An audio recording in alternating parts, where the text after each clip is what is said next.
लोकसभा चुनाव के लिए लगातार जिला प्रशासन और पुलिस प्रशासन के द्वारा अलग अलग तरह से तैयारियां की जा रही हैं। चुनाव में भी हजारों की संख्या में कर्मचारियों को तैनात किया गया है। वहीं चुनाव ड्यूटी लगने के बाद कर्मचारियों के द्वारा ड्यूटी हटाने के लिए भी आवेदन किया जा रहा है। उधम सिंह नगर जिले के मुख्य विकास अधिकारी और नोडल अधिकारी हैं मनीष कुमार, वो हमारे साथ मौजूद हैं। उनसे बातचीत करेंगे। सर, जानना चाहेंगे चुनाव को लेकर के कितने कर्मचारियों की जनपद में ड्यूटी लगाई गई है और क्या कुछ तर्क दिए जा रहे हैं ड्यूटी हटाने के लिए? हमारे यहाँ जैसा आपको विदित है, लोकसभा निर्वाचन जो है वो भारतीय निर्वाचन आयोग ने इसको चुनाव देश का पर्व और चुनाव देश का गर्व ये थीम रखा है।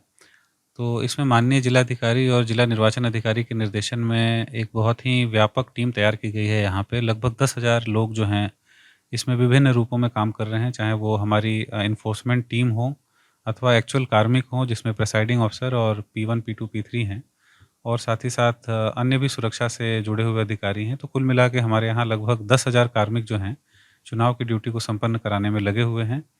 सभी को प्रशिक्षण दिया गया है, 2-2 और 3-3 चरणों का प्रशिक्षण हो चुका है। जो बाहर के संस्थाएं हैं वो माननीय प्रेक्षक महोदय के गाइडेंस में उनको माइक्रो ऑब्जर्वर की भी ड्यूटी दी गई है। FST, SST, VST, videographic team, ये सारी चीज़ें टीम हमारी एक्टिव है और काफ़ी तत्परता से लोग कार्य भी कर रहे हैं। जहाँ तक ड्यूटी हटाने की बात है, उसमें कई लोगों की कई सारी परेशानियाँ जो हैं वो देखने आ रही हैं, क्योंकि ये पूरी मशीनरी मानव जनित मशीनरी है और मानव के कुछ इश्यूज़ जो हैं वो जेन्युइन रहते हैं, उसको देखा जा रहा है। जिसमें चिकित्सा संबंधी इश्यूज़ जो हैं वो उनका काफ़ी कई लोगों का आया है। इसके अलावा कई लोग जो हैं उनकी जब ये ड्यूटी लगाई गई थी तब उनके बाद वो मृत हो गए हैं। कई लोग ट्रांसफर्ड आउट हैं, कई लोग जो हैं उनके बच्चे जो हैं छोटे हैं। और एक और बड़ा विषय आ रहा है, 17, 18, 19 में काफ़ी लगन है, शादियाँ बहुत हैं।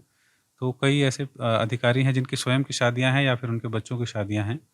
तो इस प्रकार के प्रकरण हैं। कई विकलांग हैं जिनकी ड्यूटी लगी हुई है, उन्होंने बाद में ये अवगत किया कि विकलांग हैं, दिव्यांग हैं। तो इस प्रकार के कई सारे कार्मिक हैं जो कि जिनके द्वारा अन्य प्रकरण दिए जा रहे हैं और जो कि माननीय निर्वाचन आयोग के गाइडलाइंस के अंतर्गत हैं। तो ऐसे लगभग 10% लोग हैं जिस पर हम लोग कार्य कर रहे हैं। इसके अलावा अभी वर्तमान में अगर हम सूची की बात करें तो सूची अभी उसको हम लोगों ने शुद्ध कर लिया है।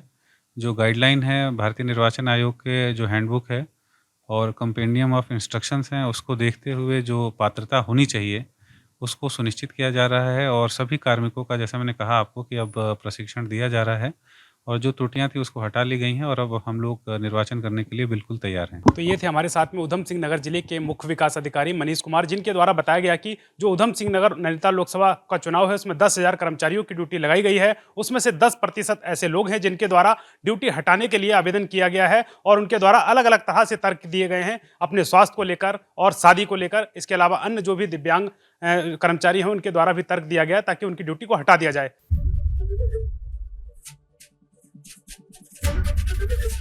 ABP गंगा, खबर आपकी, जुबान आपकी।